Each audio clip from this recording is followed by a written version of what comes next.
जय श्री माता जी। कभी कभी हमारे जीवन में बहुत बड़ा धर्म संकट आता है। जब हम धर्मनिष्ठ हो जाते हैं, हमें धर्म के कार्य करने होते हैं, यानी जो ज्ञान हमें प्राप्त हुआ है, जब हम किसी दूसरे को देने के लिए घर से बाहर निकलते हैं या बातें करते हैं, हमारे पास कॉल्स आती हैं, हमारा समय जाता है, हम इसको निष्ठापूर्वक कर रहे होते हैं, तो भी कई बार उलाहना सुनने को मिलता है, परिवार में भी, बाहर में, समाज में भी, कि जो काम आप ये कर रहे हो, क्यों कर रहे हो, आप तो गृहस्थ हो, आपको ऐसे रहना चाहिए, आपको वैसे रहना चाहिए। एक घर में एक बार मुझे भी कहा गया था कि अपने घर में दीपक जलाओ, बाहर क्यों जलाते हो, अपने घर में अंधेरा क्यों है। मैंने समझाया कि ये जो कहा जाता है कि अपने घर में दीपक पहले जलाओ, इसका एक अर्थ होता है अपदीपो भव, स्वयं दीपक बनो, अपने भीतर के दीपक को जलाओ। वही होता है अपने घर के अंधकार को दूर करो। भला ऐसा कौन सा घर होगा जहाँ दीपक नहीं जलता होगा। आम लोग यही तो करते हैं, हम साधारण लोग यही तो करते हैं, रोज़ घर में सुबह और शाम दीपक जला लेते हैं, भगवान के आगे बैठ जाते हैं और हमारे सारे कर्मों की और भक्ति की तीसरी हो जाती है। यहाँ जब आप निकलते हैं, जब आप ज्ञान प्राप्त कर लेते हैं, तो ये ऐसा अमृत है जिसे आप स्वयं तो पान करते ही हैं, लेकिन आप चाहते हैं कि दूसरों का भी इसमें भला हो। इसमें रुपए पैसे की कोई बात नहीं है, क्योंकि ईश्वर के दरबार में कोई भी पैसा रुपया नहीं लगता है, लेकिन आपको लोगों के व्यंग बाणों का सामना करना पड़ता है। एक बार ऐसे ही मैं कहीं किसी सभा में बता रही थी, एक LIC के सदस्य थे, वो जानते भी थे सहयोग को, फिर भी उन्होंने मेरे ऊपर एक कटाक्ष किया कि मैडम, मैं तो नर सेवा को नारायण सेवा मानता हूँ। जैसे कि मैं रोज़ एक किसी को भोजन करा देता हूँ, उसी से मैं तृप्त हो जाता हूँ। बहुत सुंदर बात है, लेकिन ईश्वर का मिलन यहाँ पे कहाँ है। नहीं तो फिर मैं तो अपने घर में, किसी ने बोला मैं तो अपने माता पिता की ही सेवा करता हूँ और मैं उसे भगवान देखता हूँ। बहुत सुंदर बात है। माता पिता की सेवा करना कहाँ अपराध है, वो कौन छोड़ रहा है, वो तो करना ही करना है। हर मनुष्य ये करना चाहता है, वो करना ही चाहिए, लेकिन इसमें भी परमात्मा सदता नहीं है।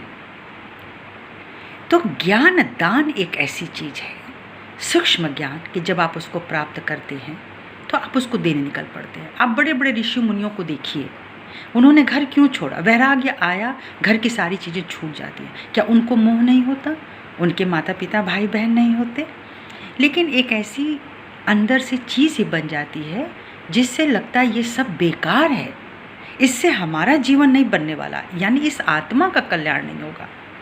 जब आत्मा का कल्याण नहीं होगा तो जीव का भी बहुत लंबे समय तक कल्याण नहीं होने वाला। इसीलिए इन सबसे ऊपर का हमको कार्य करना चाहिए। जब हम लोग साक्षात्कार देने की बात करते हैं तो हमें इतनी हिम्मत होनी चाहिए कि हम उनके प्रश्नों का जवाब दे सकें। तो जब उन्होंने कहा कि आप अपने घर में ही सिर्फ रहिए, अपना ही दीपक जलाइए, पति बच्चों की सेवा कीजिए, मैं वो तो करके निकलती हूँ। वो सारा कार्य करने के बाद जो समय मेरा किटी में जाता, जो समय मेरा पिक्चर देखने में जाता, जो समय मेरा मॉल में जाता, जो समय सहेलियों के साथ बिना मतलब के गॉसिप करने में जाता, वो समय मैंने डेडिकेट कर दिया धर्म को बढ़ाने में, रुपए पैसे लेने में नहीं, धर्म को बढ़ाने में। और इस प्रकार से मेरा ये मानना है कि आज अगर आप रामायण सुने, पुनः उसको याद करें, तो भगवान श्री राम ने यही कहा था, जब कुश ने पूछा कि क्यों सीता को बाहर निकाला, क्यों उसको वनगमन जाने दिया, आप उनको रोकते, आप कुछ कहते, उनके साथ अन्याय किया आपने। श्री राम जी का क्या जवाब था कि एक साधारण मनुष्य अगर मैं होता, मैं एक साधारण पति होता, तो मैं ये काम कर सकता था, लेकिन मैंने राजधर्म अपनाया है। जब सिर पर मुकुट हो जाता है, जब राजधर्म मिलता है, तब हमको जनता की सुननी पड़ती है। तो जो भी पूरे समाज के लिए कार्य करता है, चाहे वो हमारे देश के जो भी मंत्रीगण हैं, जो भी हमारे आला हैं अफसर, वो जब समाज के लिए कार्य करते हैं तो फिर अपने घर को पीछे छोड़ देते हैं। ये तो एक प्रोटोकॉल है, करना ही पड़ेगा। तो जब हम घर छोड़ते हैं तो घर संसार पीछे छूटता है और हम आगे बढ़ते चले जाते हैं। हमारा कार्य है कि लोगों को साक्षात्कार मिले।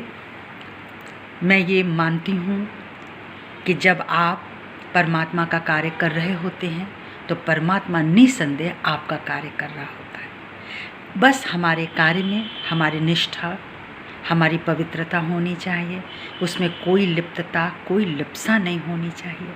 हम क्या करने के लिए निकले हैं, हमें बस यही सोचना है, यही करना है, तो हमारे सामने कभी भी कोई धर्म संकट नहीं आएगा।